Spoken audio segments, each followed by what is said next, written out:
વડોદરાની medical college ખાતે આજે રાષ્ટ્રીય મેડિકો સંગઠન પરિષદ 2026ને લઈને એક મહત્વપૂર્ણ કાર્યક્રમ અને ગુજરાત સૌરાષ્ટ્ર પ્રાંતની કારોબારી બેઠક યોજાઈ હતી।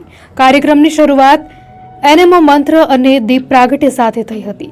સવારે 10:45 વાગ્યે મહાનુભાવો અને વિદ્યાર્થીઓ દ્વારા પોસ્ટર વિમોચન કરવામાં આવ્યું હતું।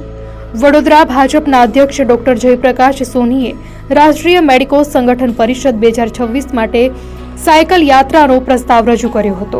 આ યાત્રા સ્ટેચ્યુ ઓફ યુનિટીથી શરૂ થઈને મેડિકલ કોલેજ વડોદરા ખાતે સમાપ્ત થશે, જેમાં દેશભરમાંથી 200થી વધુ મેડિકલ વિદ્યાર્થીઓ અને ડોક્ટરો ભાગ લેશે। ડોક્ટર સોનીએ આ પ્રસ્તાવને ટેકો આપ્યો હતો।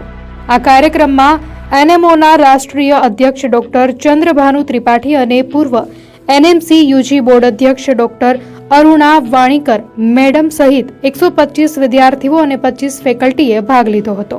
બપોરે 12 વાગ્યે કારોબારી બેઠક શરૂ થઈ, જેમાં રજિસ્ટ્રેશન, ફાઇનાન્સ, સાયકલ યાત્રા અને સાયન્ટિફિક સેશન જેવા મુદ્દાઓ પર વિસ્તૃત ચર્ચા થઈ।